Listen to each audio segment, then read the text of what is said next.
धन्यवाद आप सब लोगों का आज के इस कार्यक्रम में जुड़ने के लिए और इसको आयोजित करने में आप सभी लोगों का हृदय से आभार। मेरा नाम जीत सिंह है और मैं राजीव गांधी फाउंडेशन में से जुड़ा हुआ हूँ। मैं एक रिसर्चर हूँ और जल जंगल जमीन के मुद्दों पर रिसर्च का काम करता हूँ। आज का ये जो कार्यक्रम है ये एक सीरीज का एक तरह से उद्घाटन है। ये सीरीज है पर्यावरणीय मुद्दों पे, जो भारत के पर्यावरणीय मुद्दों पे जिस तरह के संघर्ष हुए हैं और जो रचनात्मक कार्य हुए हैं उन पे हम एक सीरीज ऑफ इवेंट करना चाहते हैं जूम के जरिए। तो ये उस कड़ी में ये पहला एपिसोड है। चिपको से हमने शुरू करना चाहा क्योंकि चिपको एक ऐसा आंदोलन है जिसमें बहुत बड़ा संघर्ष भी हुआ है और बहुत सारे रचनात्मक काम भी हुए हैं। और ये उस बैलेंस को भी बखूबी, जब इसका शुरुआत हुई थी, इसने उस बैलेंस को बखूबी एड्रेस किया, जिसमें एक तरफ पर्यावरण संरक्षण की बात करते हैं और दूसरी तरफ हम अपनी आजीविका के संवर्धन की बात करते हैं। तो जो ये हमारा तो जो ट्रेड ऑफ होता है आजीविका और एनवायरनमेंट के बीच, इस ज्वलंत मुद्दे को इस आंदोलन ने बखूबी एड्रेस किया था उस दौरान। हम इसलिए भी चिपको से शुरुआत करना चाहते हैं और दूसरा कारण तो ये है कि चिपको विश्वविख्यात आंदोलन भी है और ये भारत की धरोहर भी है, इसलिए भी हम इसको आज शुरू करना चाहते हैं।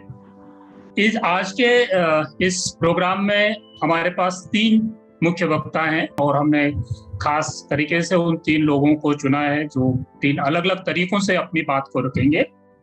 पहले जो वक्ता है हमारे वो श्री मुरारी लाल जी हैं। मुरारी लाल जी उन प्रमुख स्तंभों में से हैं जिन्होंने चिपको आंदोलन की शुरुआत गोपेश्वर से की थी, जिसमें हमारे श्री चंडी प्रसाद भट्ट जी थे, हमारे आनंद सिंह बिष्ट जी थे, हमारे चक्रधर तिवारी जी थे, मुरारी लाल जी थे और तमाम अन्य साथी थे जिन्होंने इस चिपको आंदोलन की नींव एक तरह से दसोली ग्राम स्वराज्य संघ के कार्यालय से रखी थी। तो हमारा सौभाग्य है कि श्री मुरारी लाल जी आज हमारे साथ हैं और वो अपने अनुभव बांटेंगे हमारे साथ कि उस समय जो संघर्ष उन्होंने किए थे वो किस तरह के थे और उन्होंने किस तरह से आगे बढ़ाया। दूसरे वक्ता हमारे दूसरी जनरेशन के व्यक्ति हैं। इनका नाम है लक्ष्मण सिंह नेगी। ये भी चमोली से हैं, लेकिन जोशीमठ जो क्षेत्र है वहाँ पे काफी समय से काम कर रहे हैं। जल संरक्षण के, मृदा संरक्षण के कामों में उनका बड़ा काम है वहाँ पे। और हर वर्ष 5 और 6 जून को वो हमारे जो चिपको आंदोलन की एक प्रमुख नेत्री थी, महिला नेता थी, गौरा देवी, उनके सम्मान में एक मेला आयोजित करते हैं, पर्यावरण मेला आयोजित करते हैं। काफी फेमस है उस क्षेत्र में ये मेला। तो वो हमारे दूसरे वक्ता हैं। और तीसरे वक्ता जो हैं वो डॉक्टर प्रेम बहुखुंडी जी हैं। प्रेम बहुखुंडी जी एक वनाधिकार के मुद्दों पर कई वर्षों से काम कर रहे हैं। उसके अलावा भी उन्होंने साइंस और टेक्नोलॉजी को लेकर के भी बहुत सारा काम किया है। हाल के वर्षों में उन्होंने वन अधिकार पे बहुत सारा काम किया है। उनका मानना है कि किस तरह से वन हमारे लोगों के आम जीवन से, आम आजीविका से जुड़ा हुआ मुद्दा है और हमको किस तरह से इसका बैलेंस करना चाहिए, पर्यावरण और आजीविका के मुद्दों को किस तरह से बैलेंस करना चाहिए, ये उनके इस पर वो ज्यादा बातचीत करेंगे। इसके अलावा चिपको के आज के परिदृश्य में हम उसका किस तरह से आज के संदर्भ में उसको कैसे देखते हैं, इस पे बातचीत करेंगे। तो ये 3 हमारे वक्ता हैं आज के। हम पहले वक्ता की तरफ चलते हैं। आज हमारे पहले वक्ता हैं श्री मुरारी लाल जी। मुरारी लाल जी अभी दसोली ग्राम स्वराज्य मंडल की जो पूर्ववर्ती जो संस्था थी दसोली ग्राम स्वराज्य संघ, उसके अध्यक्ष हैं। उनको एक चिपको का सिपाही के साथ साथ, उनको एक चिपको के सिपाही के रूप में तो जानते ही हम, चंडी प्रसाद भट्ट और तमाम अन्य नेताओं के साथ उन्होंने कंधे से कंधा मिलाकर के इस आंदोलन की शुरुआत की थी और उसको आगे बढ़ाया था। लेकिन उसके साथ साथ आंदोलन के बाद उन्होंने कई वर्षों तक जंगल में बहुत तरह के रचनात्मक कार्य किए हैं और उनका जो प्रमुख रचनात्मक कार्य है वो है एक मिश्रित जंगल का विकास। गोपेश्वर जो शहर है जहाँ पे चिपको आंदोलन की शुरुआत हुई थी, उसी से सटा हुआ एक गांव है पपड़ियाणा। पपड़ियाणा एक छोटा सा गांव है, शहर से लगा हुआ है, लेकिन लोगों की अधिकतर आजीविका जो है आज भी जो है खेती और जंगल पे डिपेंडेंट है। उस गांव के आसपास के जंगल को विकसित करने का बीड़ा मुरारी लाल जी ने उठाया और फिर उन्होंने वहाँ की महिलाओं को और पुरुषों को साथ दिया और एक बेहतरीन जंगल, आज भी हमारे पास है वो जंगल। उन्होंने एक बेहतरीन मिश्रित जंगल बनाया जहाँ पे बांस के पेड़ हैं और बुरांस के पेड़ हैं और तमाम अन्य प्रकार के पेड़ हैं। तो एक उनकी बड़ी उपलब्धि है ये, एक चिपको नेता होने के साथ साथ ये हम सभी के लिए एक खुशी का विषय है कि वो हमारे साथ हैं। तो मैं अब रिक्वेस्ट करूंगा श्री मुरारी लाल जी से कि प्लीज आप अपना वक्तव्य दे करके हमको अवगत कराएं, हमको बताएं कि किस तरह के संघर्ष आप लोगों ने किए। मुरारी लाल जी। मान्यवर प्रणाम। मैं ये चाहता हूं कि मैं अपना जीवन मैंने जो बिताया है पर्यावरण के क्षेत्र में, तो इस संबंध में मैं सबसे सर्वप्रथम तो चिपको आंदोलन के संबंध में थोड़ा आपके समक्ष कहना चाहता हूं। ठीक, ये कार्यक्रम हमारे दसौली ग्राम स्वराज्य मंडल में हुआ था। प्रथम बैठक चिपको 1 अप्रैल 1973 में चंडी प्रसाद जी के नेतृत्व में हुआ था। चिपको विचार के प्रेरणा था, उन्होंने हमें सबको संबोधित किया है। वहां पर टंगसा से आनंद सिंह, खला से भी आनंद सिंह आए हैं और जगह जगह से लोग आए हैं। और वहां पर बैठ करके ये हुआ कि भाई यहाँ पर सामेंट कंपनी के लोग आ रहे हैं और वो जंगलों की क्षति पहुंचाएंगे, जिसका कि बैडमिंटन वगैरह बनते हैं। हमारे जो अंगूर के पेड़ हैं हमारे जंगल में, तो सबसे पहले उन्होंने कहा कि हम वहाँ पर एक कार्यक्रम मंडल में वो करते हैं। तो भट्ट जी ने जब ये कार्यक्रम की बैठक की है तो प्रथम 24 अप्रैल 1973 को मंडल में ये कार्यक्रम हमने शुरू किया था। तो वहाँ सामेन कंपनी के लोग गए हैं जंगल में। तो वहाँ पर हमने सिरोली से लेकर, बंडवारा से लेकर, खल्ला मंडल से लेकर, कोटेश्वर से लेकर, बैरागना से लेकर, देवलदार से लेकर कम से कम 6-7 गांव लोगों को इकट्ठा किया। हमें ड्यूटी बची हुई थी, अमुक गांव में अमुक आदमी जाएगा, अमुक गांव में अमुक आदमी जाएगा। तो सारे लोग हम इधर उधर फैल करके वहां पर महिलाओं का जथा बना। तो महिलाओं ने कहा कि हम लोग अपने वर्षों से पाले हुए वृक्ष हैं, ये हमारा ये महका है कि आप अगर हमारे पेड़ काटेंगे, हमारे पास, आपके पास तो आरे कुलाड़े हैं लेकिन हमारे पास कोई चीज नहीं है, हम पेड़ों पर चिपक जाएंगे और हमारे पीठ में आप कुलाड़ी आरी लगा दो। तो वहां पर हमने कहा है कि चिपका पेड़ों पर अब न कटन जा, जंगलों की संपत्ति अब न लुटन जा। तो वहीं पर से चिपको आंदोलन की शुरुआत हुई थी और चिपको आंदोलन का नाम वहीं पर से शुरू हुआ है। उसके बाद चलते चलते महिलाएं जब पेड़ों पर चिपकने लगी, 1 हफ्ते तक वहां पर कार्यक्रम चला। आखिर वो वहां से छोड़ करके तब फाटा रामपुर में गए। तो वहां पर से सारी महिलाओं ने कहा, यही शब्दों का प्रयोग किया है कि हमारे वर्षों से, सदियों से पाले हुए जंगल हैं, हम इनको काटने नहीं देंगे। इस प्रकार से महिलाएं पेड़ों पर चिपकने लगी। तो वहां से फिर वो वापिस हुए।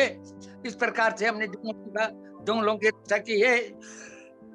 मुखिया माननीय चंडी प्रसाद भट्ट जी थे, उनके नेतृत्व में ये 3 जगहों में चिपको आंदोलन की शुरुआत हुई है। प्रथम मंडल, दूसरे में फटारामपुर, तीसरे में रेणी गांव में।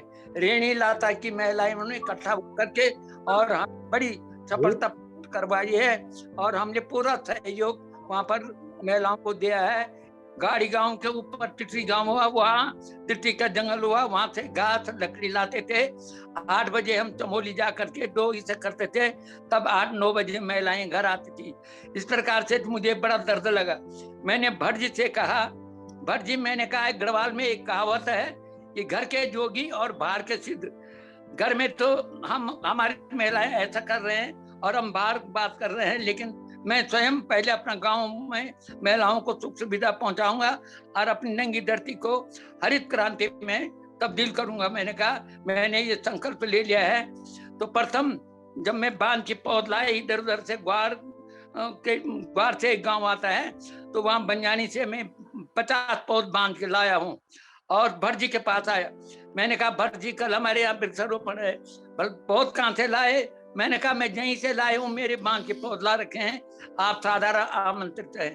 तो कल को जो भट्ट जाए हैं तो हमने घर की पकौड़ी बनाई है और घर की चाय बनाई है और वहां पर पंडित को ले जा करके पहले धरती की पूजा की है, उसके बाद पेड़ की पूजा की है, उसके बाद शुरुआत हुई वृक्षारोपण की। तो 50 पेड़ों का रोपण किया है। जब साल भर में 50 के 50 जीवित रह गए हैं, मुझे बड़ी ललक हुई, बड़ी खुशी हुई कि इसी प्रकार से लगते मेरा अपना व्यवहारिक ज्ञान है।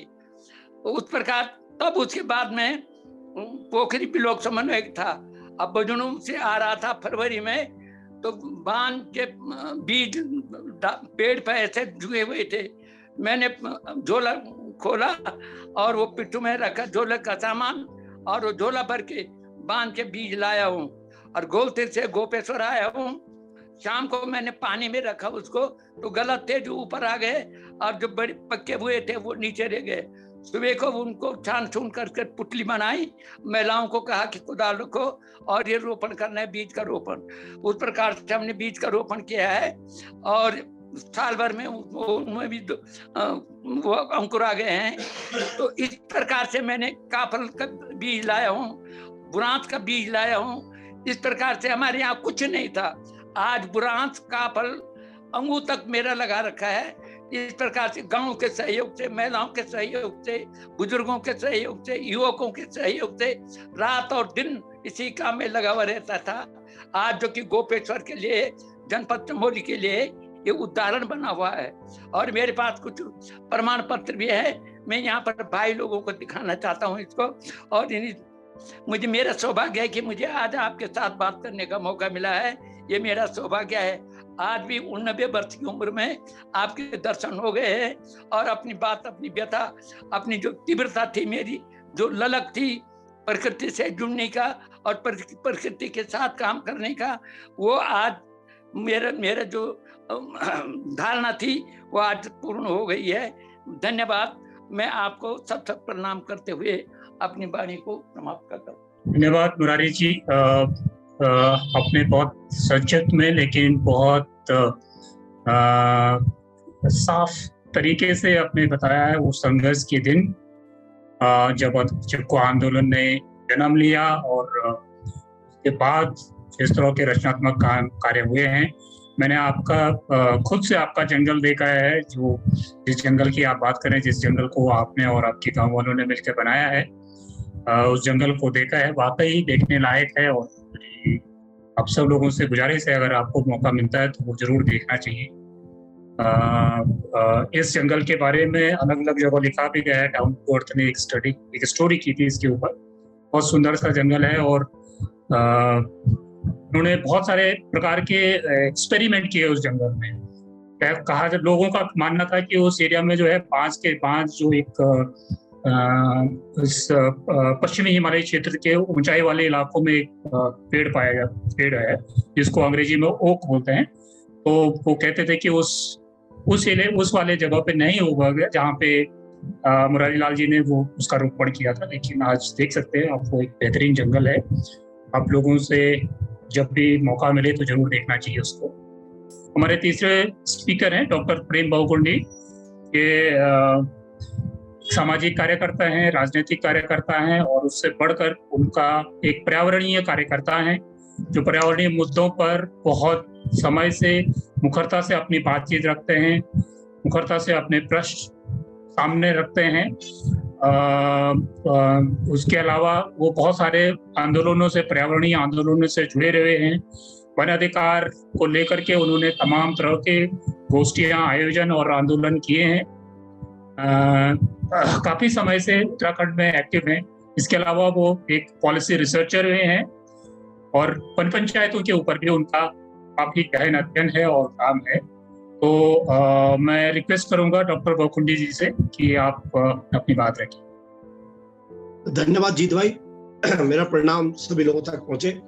मुरारी लाल जी ने जिस बेहतर तरीके से, जिस सरलता के साथ हिमालय में वो रहते हैं, जिस सरलता के साथ अपनी बात रखी है, शायद मैं एज ए रिसर्चर, चूंकि मैं उस आंदोलन से जुड़ा हुआ नहीं था, एज ए रिसर्चर मैं उतने ही सरलता से नहीं बोल पाऊंगा। मैं थोड़ा, मेरे शब्दों में कुछ कठोरता भी आ सकती है, तो उसके लिए मैं माफी चाहता हूँ। फिर भी मैं अपनी बात को शुरू करता हूँ। जो 26 मार्च 1974 की जो रैनी की घटना है, जिसको चिपको आंदोलन की एक महत्वपूर्ण घटना के तौर पर बोला जाता है, वो कोई, मेरा मानना है कि कोई अप्रत्याशित या अकस्मात घटना नहीं घटी थी।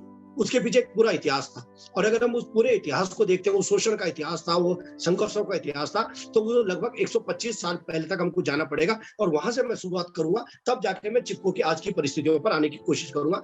थोड़ा सा धैर्य बनाए के रखेंगे तो आ जाऊंगा मैं जल्दी ही टॉपिक पे। मैं बात कर रहा हूँ 1885 के फॉरेस्ट चार्टर की। ब्रिटिशर्स भारत आए थे, दक्षिण एशिया आए थे, लूटना उनका मुख्य उद्देश्य था, उसके अलावा और किसी काम के लिए आए नहीं थे। इसलिए उन्होंने 1855 के आसपास में, जब 1842 के आसपास उन्होंने भूमि का उपयोग कर लिया था, तो 1855 उन्होंने पहला फॉरेस्ट चार्टर बनाया। कुछ लोग मानते हैं कि ये जो फॉरेस्ट चार्टर था, या ये जो पूरा का पूरा पेड़ों को बचाने की उनकी कवायद थी, वो ऐसा नहीं था। उनसे मैं रिक्वेस्ट करूंगा कि वो, ये फॉरेस्ट चार्टर जो है, वनों को बचाने की कवायद नहीं थी। ये स्पष्ट था फॉरेस्ट पे कब्जा करने का, समुदायों को बाहर करने का एक उनका तरीका था। पूरा दक्षिण एशिया का इतिहास, जो मैं पहले भी लगातार बोलता हूँ, जब भी हम देखते हैं दक्षिण एशिया का इतिहास, दक्षिण एशिया का पूरा इतिहास वनों का और वन संपदाओं को बचाने का इतिहास है। चाहे वो झारखंड ले लीजिए, चाहे वर्मा का ले लीजिए, चाहे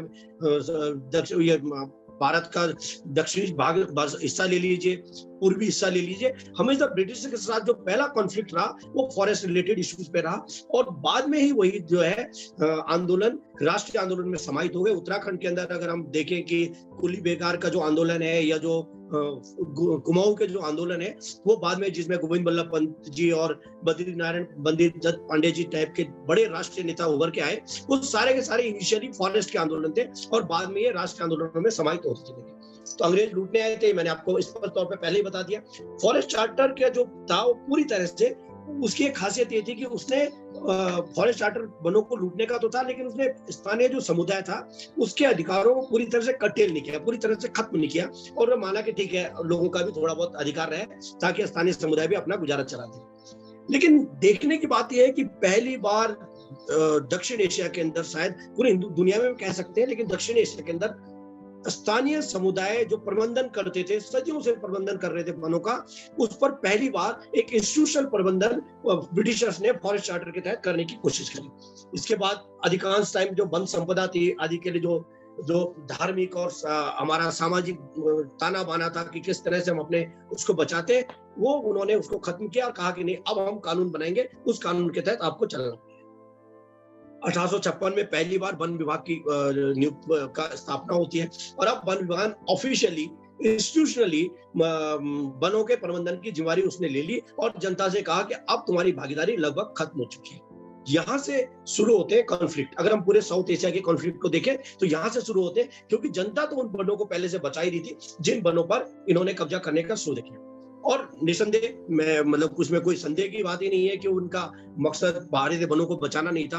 उनको अपनी नेवी को स्ट्रॉन्ग करने के लिए यहाँ से स्लीपर्स चाहिए थे, उनको लकड़ी चाहिए थी, वन संपदा चाहिए थे, उस पर उन्होंने काम किया। इस तरह से उन्होंने जब 10 साल तक 1855 से लेकर 1865 तक अपना वनों को लेकर देख लिया कि हिंदुस्तान में क्या है, तो पहला कानून 1865 में लाए, जिसको हम कहते हैं पहला वन कानून के तौर पर उसको लेके आए। और उसमें उन्होंने ये कहा कि जो भी भूमि जो गांव की नहीं है या जो व्यक्तियों की नहीं है, उसके अलावा जो जमीन भी है, वो उसको उन्होंने, जो वेस्टलैंड है, उसको उन्होंने रिजर्व फॉरेस्ट घोषित कर दिया। अब अभी तक जो फॉरेस्ट जनता के थे, उस जनता पर, उस फॉरेस्ट पे सरकार ने सीधे सीधे कब्जा कर लिया। और उन्होंने एक नया शब्दावली जोड़ी, जिसका नाम जोड़ा ऑब्जेक्ट ऑब्जेक्टिव ओरिएंटेड फॉरेस्ट्री, मतलब लक्ष्य आधारित वानिकी। लक्ष्य आधारित वानिकी का मतलब क्या और लक्ष्य क्या है? क्या वनों का संरक्षण है? वनों का संरक्षण तो सदियों से हो रहा था, नहीं। स्पष्ट तौर पर लाभ और सिर्फ लाभ कमाना ही उनके वनों का उनके जो वन कानून था, जो उनकी फॉरेस्ट्री थी 1865 वाली, उसमें था। और 1978 में आते आते 1878 में आते आते जो उन्होंने पहला कानून बनाया, उसमें उन्होंने वो और ज्यादा जन विरोधी था, और ज्यादा कठोर था। वो कानून जैसे जैसे बनते चले गए वैसे वैसे कठोरता की तरफ जाने रहे। और 1878 का जो कानून है वो और ज्यादा स्ट्रिक्ट था, वो ज्यादा एंटी पीपुल था, जिसने 3 तरह के फॉरेस्ट के अंदर पहली बार उसने कैटेगराइजेशन करी, वर्गीकरण किया। और उसका पहला फॉरेस्ट था कि रिजर्व फॉरेस्ट, जिसमें उन्होंने कहा कि जनता इसमें आ ही नहीं सकती, वो पूरी तरह से ब्रिटिश महारानी के लिए है, उसका संपदा सिर्फ ब्रिटिशर्स का कब्जा रहेगा, स्थानीय जनता को कोई अधिकार नहीं। दूसरा था प्रोटेक्टेड फॉरेस्ट, जिसमें उन्होंने कहा कि स्थानीय जनता भी इन फॉरेस्ट में घुस सकती है, लेकिन उसमें अभी भी मालिकाना हक अंग्रेजों का रहेगा, और अंग्रेज जब चाहे हिंदुस्तानियों को उसके साथ उसके रोक टोक लगा सकते हैं। और तीसरा फॉरेस्ट था जिसको उन्होंने कम्युनिटी फॉरेस्ट किया। ये कानूनन 1878 में बनाया गया। लेकिन मजे की बात है कि 1878 में ये 3 क्लासिफिकेशन करने के बाद भी जो पहले 2 क्लासिफिकेशन है रिजर्व फॉरेस्ट और प्रोटेक्टेड फॉरेस्ट का, तो कर दिया उन्होंने, लेकिन जो तीसरा था जो विलेज फॉरेस्ट जिसको हम कहते हैं कम्युनिटी फॉरेस्ट है, उसको उन्होंने लागू नहीं किया। और ये कब लागू हुआ? ये तब लागू हुआ जब 1907 से लेकर 1920 के बीच में कुमाऊं के अंदर बड़े पैमाने पर विरोध प्रदर्शन हुए, बड़े पैमाने पर फॉरेस्ट के डिपोज को जलाने लगा और कॉन्फ्लिक्ट होना शुरू हुआ। और 1921 में कुमाऊं फॉरेस्ट ग्रीवेंसेस कमेटी बैठी। उसके बाद जो जिसमें गोविंद वल्लभ पंत जी उसके में थे, सदस्य थे, उसने उस कमेटी ने जो अपने रिकमेंडेशन दिए, उसके बाद ये तीसरा जो था कम्युनिटी फॉरेस्ट, ये 1931 में वन पंचायतों के तौर पर लागू हुआ। वन पंचायतों की सबसे इंटरेस्टिंग खासियत यह है कि वन पंचायतों में वनों का प्रबंधन है, सामुदायिक वनों का प्रबंधन है, लेकिन वन विभाग को उससे पूरी तरह से बाहर रखा गया है। और जो सिविल एडमिनिस्ट्रेशन है, जो एसडीएम है या जो भी तहसीलदार है, वो उसमें थोड़ी बहुत मदद करेगा, और वन विभाग इसमें पूरी तरह बाहर रहेगा। लोग चुने जाएंगे, सरपंच चुना जाएगा, पंच चुने जाएंगे, वो लोग इसको करेंगे। ये जो तीसरी श्रेणी वाला मैंने बता दिया कि नहीं हुआ। अब ये जो कानून थे, इन कानूनों की आड़ में जो सबसे खतरनाक प्रावधान हुआ वो 1893 में हुआ। 1893 में क्या हुआ? सरकार ने घोषित किया कि जो भी भूमि व्यक्तियों की है या जो गांव की है, गांव बताए कि मेरी भूमि कहाँ तक है, आपका पंदेरा है, आपका नदी है, आपका ये है, आपने बता दिया हमारा ये क्षेत्र है, उसके बियॉन्ड जितनी भूमि है जो बच गई, जो आपने जिस पर आपने अपना अधिकार नहीं बताया, अधिकार जता नहीं पाए, वो ब्रिटिश सरकार ने कहा वो पूरी तरह से हमारी हो गई है, और वो ब्रिटिश सरकार की हो गई। उसके बाद जहां से जो है लगातार कॉन्फ्लिक्ट बढ़ने शुरू हुए। फिर उसके बाद बहुत कुछ हुआ उत्तराखंड के अंदर, मैंने बता दिया 1907 से 20 के बीच में। भारतीयों को उम्मीद थी, उसके बाद 1935 के अंदर ये जो पार्कों का कानून आया, उस पर मैं नहीं जाना चाहता हूँ क्योंकि आज पार्कों से लेकर हम डिबेट नहीं कर रहे हैं। लेकिन भारतीयों को उम्मीद थी कि जब देश आजाद हो गया है, खासकर 1947 के बाद, तब शायद हमारे जो फॉरेस्ट है, हमारे जो वन है, जो अंग्रेजों ने छीन लिए थे, जो हमारे थे, वो शायद हमारे कब्जे में आ जाएंगे, वापस हमको मिल जाएंगे। लेकिन भारतीय जो 1952 का जो कानून है, वन कानून 1952 जब आया, 1952 कानून में कोई बदलाव नहीं, वो एज इट इज जैसे पुराने कानून चल रहे थे उन्हीं को भारतीय सरकार ने लगभग ले लिया। बल्कि इसमें एक और गड़बड़ी हुई कि थोड़ा सा इनको और कठोर बना दिया गया।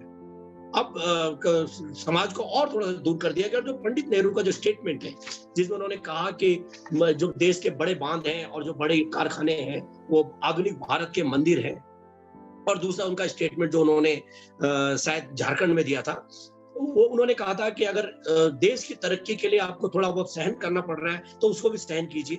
ये जो 2 स्टेटमेंट है, इन स्टेटमेंट ने पर्वतीय क्षेत्रों से, आदिवासी क्षेत्रों से, ग्रामीण क्षेत्रों से जो लूट है, संसाधनों की लूट है, मानव संसाधनों की लूट है, जो स्किल्ड लोग थे वो भी शहरों की तरफ जाने लगे, जो अच्छी लकड़ी थी वो शहरों की तरफ जाने लगे, जो भी अच्छा था, अच्छा फल था, अच्छा अनाज था, वो शहरों की तरफ जाने लगा, और गांव पूरी की पूरी तरह से संसाधन विहीन, मानव विहीन होते चले गए।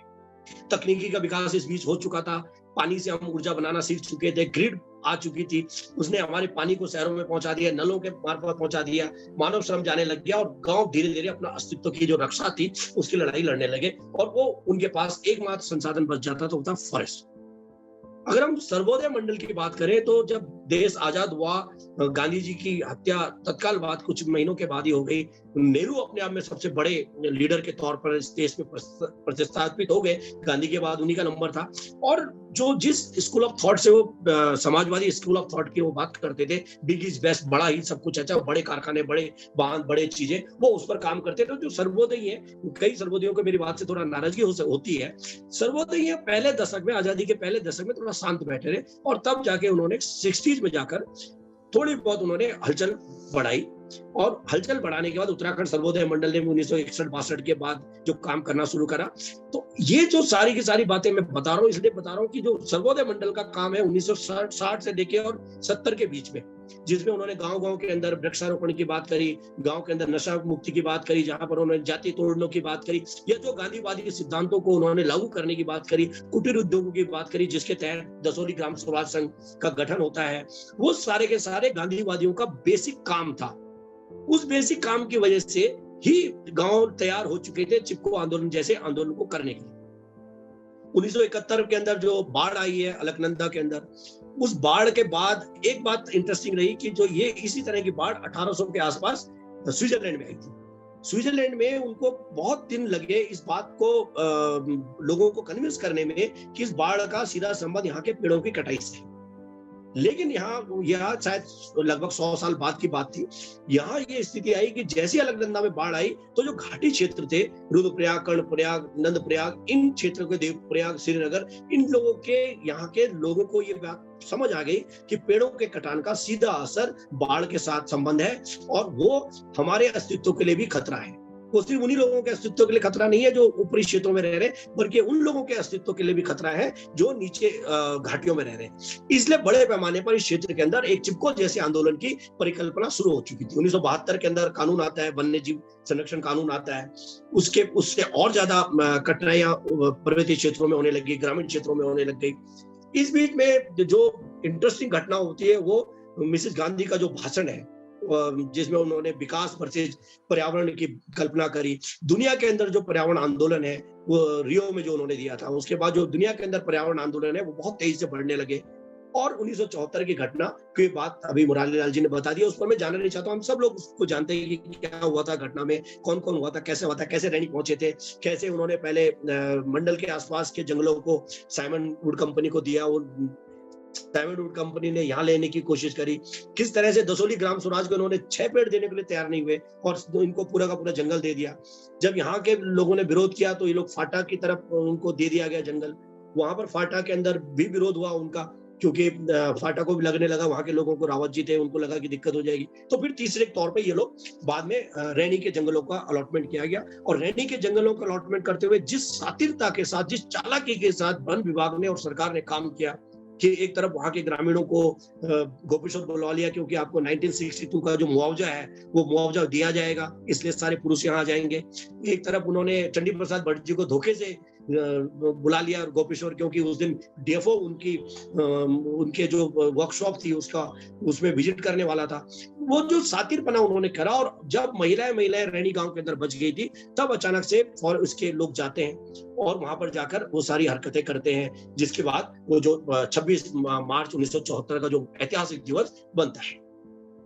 इस पूरे के एक अगर हम देख लिया जाए तो इस पूरे मैंने जो बताया नेहरूवन जो मॉडल है, जिसमें उत्तराखंड के जो हिस्से में जो चीज आई थी इंडस्ट्री के तौर पर, अगर हम इंटरेस्टिंग बात देखें, वो सहारनपुर में स्टार पेपर मिल को हम उत्तराखंड के हिस्से की मानते हैं। उत्तराखंड का चमोली का पेड़ कटेगा, रुद्रप्रयाग में पेड़ कटेगा और वो सहारनपुर जा रहा है। उसका लोगों ने विरोध करना शुरू किया। कोई टेक्नोलॉजी का इनोवेशन नहीं हुआ, कोई ऐसी चीज नहीं हुई कि हमें कहें कि भाई हम अगर लकड़ी यहाँ की जा रही है तो यहाँ कागज बन सकता है, ऐसा कुछ हो नहीं पाया। तो ये सारे के सारे विरोध, अंतर विरोध थे इस पूरे के दौर में।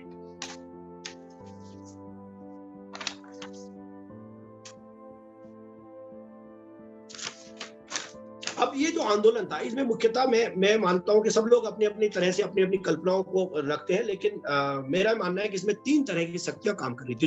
चूंकि मैं बाहर से ऑब्जर्वेशन कर रहा हूं, बाहर से मैंने उस पर रिसर्च किया, 3 तरह की शक्तियां इन्वॉल्व थी। पहली शक्ति वो लोग इन्वॉल्व थे जो सर्वोदय कार्यकर्ता थे, जो ये कह रहे थे कि जो वन है उन वनों का इस्तेमाल स्थानीय रोजगार के लिए, स्थानीय हितों के लिए होना चाहिए।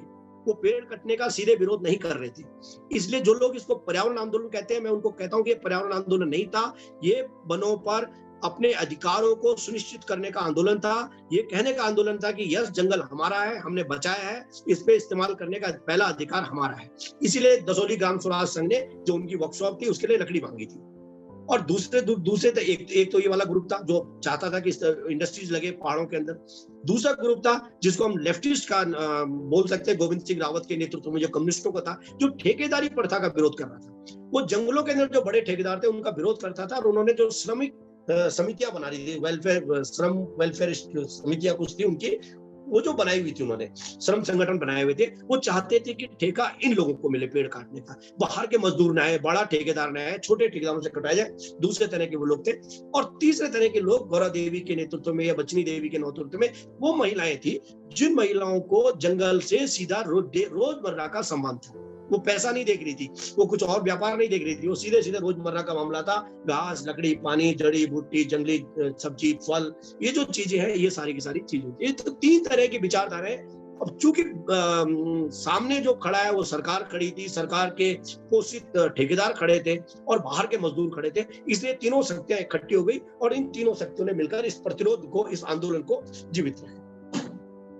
उस तरह की अगर हम पूरी आंदोलन की जो विचारधाराएं हैं, जो परिस्थितियां हैं, उसको हम कह सकते हैं कि उनको अध्ययन करते हैं, तो क्लेम भले ही बहुत लोग ये करें कि मैंने आंदोलन शुरू किया या मैं उस आंदोलन का नेता था, लेकिन सच ये कि एक सामूहिक आंदोलन था। इसमें कई विचारधाराएं मिली हुई थी और ये इसमें कोई एक व्यक्ति नहीं था। कोई जंगल बचाना चाह रहा था, कोई जंगल का इस्तेमाल करना चाह रहा था, कोई तो घाटियों के लोगों का मानना था कि पेड़ नहीं कटना चाहिए ताकि हम जीवित रहे, हम बचे रहे। वो 1971 की जो भीषण आपदा थी उसको देख चुके थे। तो ये एक सामूहिक आंदोलन था, कुल मिलाकर हम कह सकते हैं। जैसे जैसे आंदोलन आगे बढ़ा, अब मैं आंदोलन की डे की उस पर नहीं जा रहा हूँ, ये बहुत सारे लोग हम पढ़ते रहते हैं, लेकिन जैसे जैसे आंदोलन आगे बढ़ता चला तो इस आंदोलन के अंदर नए लोग जुड़ते चले। मैंने कहा ना कि पूरी दुनिया के अंदर 70 का दशक था जब विश्व में पर्यावरण आंदोलन बहुत तेजी से बढ़ रहे थे। तो मिसेस गांधी का भाषण बहुत इंपॉर्टेंट भाषण है उसमें। उससे पहले ग्रीन पार्टी जर्मनी में किस तरह से आगे बढ़ चुकी थी, उस तरह से हिंदुस्तान के अंदर नए लोग, नए पर्यावरण जो विदेशों से पढ़ के आए थे वो आ चुके थे और नए लोग इस आंदोलन के अंदर जुड़ते चले गए। लेकिन जैसे जैसे आंदोलन बढ़ा, इसमें नए नए शब्दावलियां जुड़ने लगे। इको फेमिनिज्म, डीप इकोलॉजी जैसे चीजें, पर्यावरण जैसी चीजें, पर्यावरण संरक्षण जैसी चीजें, पेड़ नहीं कटने चाहिए जैसी चीजें जुड़ती चली गई। और ये जो है, ये जो प्राकृतिक संपदा पर अपने अधिकारों की लड़ाई थी, वो धीरे धीरे वो लड़ाई एक पर्यावरण आंदोलन की तरफ बढ़ती चली गई। और दूसरी तरफ एक तरफ सरकार, अच्छा, अब जब चूंकि बाहर के लोग आ गए तो उन्होंने कहा कि नहीं, हम सरकार से बात करेंगे, बात भी होनी भी चाहिए, आंदोलन के दौर में आंदोलन तो खत्म हो जाएंगे। तो सरकार एक तरफ प्रपंच करती रही और दूसरी तरफ सरकार ने क्या किया कि एक तरफ आंदोलनकारियों से बातचीत करती रही और प्रपंच करती रही, मैं कहूंगा कि बात करने का प्रपंच करती रही, और दूसरी तरफ अपने कानूनों को और कठोर बनाती चली। जैसे जो 1931 का वन पंचायत का कानून है, जिसमें फॉरेस्ट डिपार्टमेंट को बिल्कुल बाहर रखा गया था, 1976 में पहली बार फॉरेस्ट डिपार्टमेंट को डाल दिया गया उसके अंदर, और अब कहा गया कि अब जो वन पंचायत अपना प्लान बनाएगी उसके लिए उसको फॉरेस्ट डिपार्टमेंट को दिखाना पड़ेगा। हालांकि यहाँ पर एक इंटरेस्टिंग बात यह कि उसने कहा था कि वो सिर्फ सीसी करेगा, उसको एक कार्बन कॉपी भेजेगा, उस पर उसको डीएफओ से कोई परमिशन लेने की जरूरत नहीं है। ये परमिशन लेने का मुद्दा 2000 के बाद आया जब राज्य बन गया, और 2005 के बाद तो स्थिति ये हो गई है कि पूरी तरह से वन पंचायतें वन विभाग के नियंत्रण में है। आज लगभग 12,500 वन पंचायतें हैं जो डिफंक्ट पड़ी हुई है, और उसका जो हेड है वो एक कंजर्वेटर ऑफ फॉरेस्टर है, पीसीसीएफ है, और वो क्या काम कर रहे हैं हमें मालूम नहीं। खैर, उस पर हम कभी और चर्चा में रिक्वेस्ट करूंगा Gandhi peace foundation, Rajiv Gandhi foundation से, कि आप इस पर थोड़ा सा काम करें कि वन पंचायतों को लेकर हमें काम करना चाहिए। 1972 में जो वन्य जीव संरक्षण कानून आया था, उसके बाद जो है सरकार की जो वन्य जीवों को बचाने की जो प्राथमिकता है वो बढ़ गई, और उनका एक मुख्य ये हो गया कि भाई इनको बचाना बहुत जरूरी है। ये भी एक नई शब्दावली इस पूरे के पूरे आंदोलन के अंदर घुस गई। और इसी बीच में सरकार ने, यूपी सरकार ने, उत्तर प्रदेश सरकार ने वीरेंद्र कुमार की अध्यक्षता में एक समिति का गठन किया। इस समिति ने आंदोलनकारियों से बात करी, क्योंकि चंडी प्रसाद भट्ट जी ने ही उनका नाम सजेस्ट किया था, शायद बहुना जी को, तो उन्होंने उनसे बात करी और सर्वोदयों ने अल्मोड़ा के अंदर एक मीटिंग हुई थी। उस मीटिंग के अंदर ये कहते हैं कि जब तक ये आंदोलन का कोई फैसला नहीं हो सकता, तब तक इस क्षेत्र में हरे पेड़ों के व्यावसायिक कटान पर रोक लगाई जाए। शब्द पे ध्यान दीजिएगा, व्यावसायिक कटान पर रोक लगाई जाए। दूसरी तरफ केंद्र सरकार ने 1980 के आसपास में एक और कमेटी, 1979-80 के आसपास में एक नई कमेटी का गठन किया। उसमें स्वामीनाथन, एम एस स्वामीनाथन साहब की अध्यक्षता में किया गया था, जिसमें सुंदरलाल बहुगुणा जी उस कमेटी के सदस्य थे। उस कमेटी ने नया एक वो जोड़ दिया, शायद मार्च 1981 का कोई गवर्नमेंट ऑर्डर है कि 1000 मीटर मीन सी लेवल से, मतलब समुद्र तल से 1000 मीटर से ऊंचाई के क्षेत्रों में हरे पेड़ों के कटान पर पूरी तरह से रोक लगाई जाए। पहले व्यावसायिक कटान था, बाद में वो हरे पेड़ों के कटान की बात हो गई। आज अगर एनालिसिस किया जाए तो 40 साल हो गए इस बात को कि जब से पेड़ कटाने की रोकने की बात करी है। 40 साल के अंदर हमने अभी तक उसका एनालिसिस नहीं किया है, रिव्यू नहीं किया है कि उस फैसले से पर्वतीय क्षेत्रों में, पर्वतीय क्षेत्र के लोगों को, पर्वतीय क्षेत्र के गांवों को फायदा हुआ है या नहीं हुआ है। चीड़, खड़ी जैसे जो पेड़ है वो गांव के अंदर अतिक्रमण कर चुके हैं, घरों तक पहुंच चुके हैं। लोग हरा पेड़ काट नहीं पा रहे। बड़े पैमाने पर लोग चाहते हैं कि वो वृक्ष खेती करें, लेकिन वृक्ष खेती करेंगे कैसे? वृक्ष को काटने की इजाजत तो है नहीं। तो जंगली पेड़ों को लोग अब क्या कर रहे हैं कि अपने जो छोटा सा ही हो रहा है उसी को वहीं पे खत्म कर देते हैं, नुकसान कर दे रहे हैं। अगर इजाजत दे दी जाए या इसका रिव्यू हो जाए कि पेड़ों को काटने का इजाजत दे दी जाए, तो लोग फिर आज की डेट में जो बंजर गांव पड़े हुए हैं जहां जंगली जानवरों ने कब्जा कर लिया है, उनमें वृक्ष खेती कर सकते हैं और वृक्ष खेती के तौर पर वो पैसे कमा सकते हैं, जिस पर नहीं हुआ। अभी कुछ दिन ये मैंने पेड़ों के काटने को लेकर बोला है कि एक तरफ हमारे को पिछले 40 साल से पेड़ों के काटने पर, एक मकान बनाने के लिए, कोई भी डेवलपमेंट का काम करने के लिए पेड़ काटने की इजाजत नहीं है, और दूसरी तरफ ये जो चारधाम सड़क बनी है जिसको लेकर ऑल वेदर रोड उसको कहा गया, लेकिन इस वेदर में आप देख लीजिए 2 बारिश के बाद ही वो रोड जो है 10 जगह में टूट चुकी है, लैंडस्लाइड हो रहे हैं, लोग मर रहे हैं उसमें। उस सड़क को चौड़ा करने के लिए 56,000 पेड़ों को ऑफिशियली काटा गया। 56,000 पेड़ को काटा गया। और पेड़ की डेफिनेशन जो इनकी होती है वो गांधीयंस की डेफिनेशन के थोड़ा अलग होती है। गांधीयंस की डेफिनेशन में अगर लता भी है, छोटी छोटी झाड़ियां भी है, वो भी अगर पेड़ है तो इनकी उसमें एक खास मोटाई से ऊपर को पेड़ को बोलते हैं। तो 56,000 पेड़ ऑफिशियली काटे गए। देहरादून और दिल्ली के बीच में ग्रीन कॉरिडोर बन रहा है, नाम है उसका ग्रीन कॉरिडोर। उसके अंदर 20 किलोमीटर चौड़ी एक क्षेत्र है, गणेशपुर से लेके और ये देहरादून की जो एंट्री पॉइंट है वहां तक, उसके डाटकाली तक के बीच में, आसारोड़ी चौकी के बीच का 20 किलोमीटर का क्षेत्र है। इस क्षेत्र के अंदर अभी सुप्रीम कोर्ट ने 11,000 पेड़ काटने की ऑफिशियल परमिशन दी है। ये स्थिति इसमें हो गई है। और इसलिए जो आंदोलन, चिपको आंदोलन को लेकर मैं बोलता हूं कि चिपको आंदोलन जैसे जैसे बढ़ा और जैसे जैसे बाहरी लोगों का इसके अंदर एंट्री हुई, वैसे वैसे ये आंदोलन कमजोर पड़ता चला गया। और जो इसका ओरिजिनल थॉट था कि जो स्थानीय लोगों को रोजगार मिले, जो स्थानीय लोगों को काम मिले, स्थानीय लोगों का उसके साथ एक संबंध हो, विकसित हो। सैकड़ों सालों से भुटिया ट्राइब, हजारों सालों से भुटिया ट्राइब का जंगलों के साथ रिश्ता था। वो अपने सांस्कृतिक धार्मिक कार्यक्रमों के लिए उन जंगलों के अंदर जाते थे। और सरकार ने क्या किया, कहा कि जो कम्युनिटी जंगल बचा रही थी, किससे? सरकार से। सरकार ने इन्हीं बाहर के जो पर्यावरणविद थे, जो पढ़े लिखे पर्यावरणविद आए थे, जिनका सीधा संबंध वहां के आंदोलन से नहीं था, जो डीप इकोलॉजी और फेमिनिज्म की बात करते थे, फेमिनिस्ट इकोलॉजी की बात कर रहे थे, उन लोगों के दबाव में 1982 के अंदर इस पूरे क्षेत्र को नंदा देवी बायोस्फीयर के तौर पर घोषित कर दिया और कहा कि जैव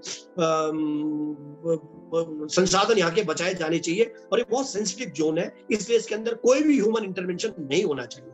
इसलिए जो बेचारा भुटिया 1962 के वार के बाद पहले ही कमजोर हो चुका था, आर्थिक तौर पे टूट चुका था, उसकी जो रही सही कमर थी उसको भी तोड़ दिया गया। और 1982 के लेके वही भुटिया कम्युनिटी ठीक उसके 8 साल बाद, 9 साल के बाद 1990 में उसी गौरा देवी के नेतृत्व में और गोविंद सिंह रावत के नेतृत्व में छीनो झपटो आंदोलन करने के लिए मजबूर होती है। जो समुदाय की आजीविका का प्रश्न था, आज संस्कृति का प्रश्न था, इस पूरे आंदोलन ने उसको धीरे धीरे छोड़ दिया और आंदोलन अपने जो जगह थी वहां से खिसककर कहीं और चला गया। नंदा देवी बायोस्फीयर को लेकर मैंने कहा कि जो बहुत सेंसिटिव एरिया है, सरकार ने कहा पिछले 20-40 साल से उसके अंदर कोई इंटरवेंशन नहीं होगा, भेड़ बकरी नहीं चुका सकते लोग, आप वहां लकड़ी नहीं काट सकते, वहां से आप छोटी मोटी जड़ी बूटियां नहीं ले सकते। लेकिन उसी क्षेत्र के अंदर जो गोविंद घाट है, जहां से फूलों की घाटी के लिए जाते हैं या जो हेमकुंड साहब के लिए जाते हैं, वहां पर 2 हेलीपैड बन चुके हैं और तीसरा हेलीपैड 15,000 फीट की ऊंचाई पर प्रस्तावित है, जिसका काम आजकल चल रहा है और लोग उसका विरोध कर रहे हैं। ये वो इलाका है जहाँ ब्लू पॉपी जो है वो भी होती है, और ब्रह्म कमल वाला क्षेत्र है, उस क्षेत्र में नया हेलीपैड बनाने की बात चल रही है। 15 किलोमीटर का 2 हेलीपैड बनाने की क्या जरूरत है, जबकि उसी क्षेत्र में अभी एक रोपवे बनाने के लिए ऑलरेडी इस पर बातचीत हो चुकी है। तो उस क्षेत्र के अंदर, रैनी क्षेत्र के अंदर सेंसिटिव एरिया हम कह रहे हैं, लेकिन जो डैम है, जो डैम में पिछले साल भीषण दुर्घटना हुई थी, लगभग 300-350 लोग मारे गए थे, अभी तक भी कई लोगों का पता नहीं चल रहा है। और जो सुरंगें खोदी जा रही है, जो बारूद जिस तरह से वहां पर ब्लास्टिंग की जा रही है, क्या उससे उस क्षेत्र को कोई दिक्कत नहीं हो रही होगी? तो इस पूरे में चिपको आंदोलन और चिपको आंदोलन के जो नेता हैं वो साइलेंट है, उन्होंने इस पर कुछ नहीं बोल रहे, वो प्रश्न नहीं कर रहे। वो उन जो कमेटियों में थे, जो मीटिंग्स में शामिल थे, कि वो नहीं कह रहे कि तुमने कल तो ये कहा था कि ये सेंसिटिव चेन है, आपने कहा था इतना सेंसिटिव है कि यहाँ कोई नहीं जाएगा, ह्यूमन इंटेंशन नहीं रहेगी। तो फिर रैनी गांव के ठीक नीचे बांध कैसे बन रहा है? फूलों की घाटी के ठीक ऊपर 15,000-15,500 फीट की ऊंचाई पर आप हेलीपैड कैसे बना रहे हैं? कैसे वहां पे हेलीपैड जाएंगे? उस पर कोई चिपको आंदोलन ने कभी बात नहीं करी है। और चिपको आंदोलन ने जो चिपको आंदोलन था मेरी नजर में, वो एक जो स्थानीय लोगों का जो दुख था, जो गुस्सा था, जो आकांक्षाएं थी, जो मांगे थी, उसको एक मैनिफेस्टेशन था, उसको प्रदर्शित किया उस आंदोलन में। लेकिन परिणति क्या हुई? परिणति हुई कि लोग वहां के ठगे से रह गए। आज अगर मैं एक पहाड़ी होने के नाते अगर मैं देखता हूं कि मैं अपने घर से बाहर नहीं निकल सकता, जंगली जानवर मेरे घर के अंदर घुस चुके, जंगल मेरे घर के अंदर घुस चुका है, मेरे पास एक पेड़ काटने की इजाजत नहीं है। लेकिन अगर मेरे को जंगली जानवर मेरे को कोई नुकसान कर देता है, जान माल की हानि होती है, मेरे घर के अंदर घुस जाते हैं, तो मैं जंगली जानवर का कुछ नहीं होगा, लेकिन मेरे साथ कोई होता है। एक और चीज जो मैं इस पर विशेष तौर पर बोलना चाहूंगा,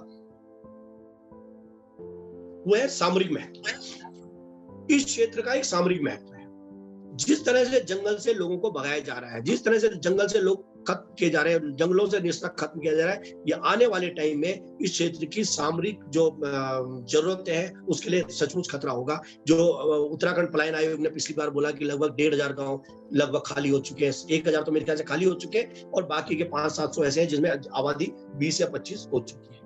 तो अब मैं शायद ज्यादा देर बोल चुका है, मैं सिर्फ इस बात के साथ अपनी बात को खत्म करूंगा कि ये जो पूरे के जो वन आंदोलन की जो आजकल हम परिकल्पना है, जिसमें मैं भी बहुत दिनों से शामिल हूँ, 15-20 साल से तो मैं भी लगातार वन आंदोलन के साथ लड़ रहा हूँ। ये जो घास, लकड़ी, पानी, छोटी मोटी जड़ी बूटियों का आंदोलन नहीं है, ये आंदोलन सीधे सीधे उन कानूनों को बदलने की बात हमें करनी चाहिए, चाहे वो 1865 का कानून हो, चाहे 1878 का कानून हो, 1894 का कानून हो, कि जिसके तहत वनों को हमसे छीन लिया गया, और 71% वन भूमि होने के बावजूद, 71% तो पूरे उत्तराखंड की है, लेकिन अगर पर्वतीय जिलों के 8 जिलों की मैं बात करता हूँ, 90% भूमि वन है। वो वन भूमि हमारे किसी रोजगार के काम नहीं आ रही, हमारी आजीविका से दूर उसको कर दिया गया है। और यही कारण है कि पहाड़ी बड़े पैमाने पर दिल्ली के होटलों में, दिल्ली के झुग्गी बस्तियों में रहने को मजबूर हो रहे हैं। इससे जहां एक तरफ पहाड़ के लोगों को नुकसान हो रहा है, उनकी संस्कृति को नुकसान हो रहा है, उनकी सभ्यता को नुकसान हो रहा है, वहीं शहरों पर दबाव बन रहा है। और शहरों पर जो दबाव बन रहा है, उसको फिर उसकी प्रतिपूर्ति के लिए जिस तरह से हमको दोहन करना पड़ रहा है प्राकृतिक संपदाओं का, वो आने वाले टाइम में सस्टेनेबल तो कहीं से भी नहीं है, सतत विकास तो कहीं से नहीं है, वो एक खतरा है। तो मेरा आप सबसे निवेदन है, खासकर आरजीएफ से मेरा निवेदन है कि आवश्यकता है एक नए चिपको आंदोलन को करने की। लेकिन उससे पहले जो चिपको आंदोलन में 70 से लेके और 90 के बीच के जो दौर था कि कैसे कैसे उसमें घटा है, उसका वैज्ञानिक विश्लेषण करने की जरूरत है, इमोशनल नहीं। हम इमोशनल हो जाते हैं पहाड़ी लोग, हमको लग रहा है कि ये बहुत बढ़िया आंदोलन था, हम इसके खिलाफ नहीं बोल सकते, हमें इस पर कोई चर्चा नहीं करनी चाहिए, हम उस पर इमोशनली नहीं, वैज्ञानिक तौर पर उसका एनालिसिस किया जाना चाहिए और इस तरह से काम किया जाता है। बहुत बहुत धन्यवाद। बहुत बहुत धन्यवाद प्रेम बहुकुंडी जी, आपने बहुत बेहतरीन तरीके से इस आंदोलन का विश्लेषण किया है, इसके कॉन्टेक्स्ट में गए हैं, हिस्टोरिकली ये किस तरह से इसके बीज कहाँ बोए गए थे और एक्चुअल में ये आंदोलन इस चीज का मैनिफेस्टेशन था, ये आपने बखूबी बताया। इस कार्यक्रम में शामिल होने के लिए सभी वक्ताओं का और बाकी के प्रतिनिधियों का तहे दिल से शुक्रिया राजीव गांधी फाउंडेशन की ओर से।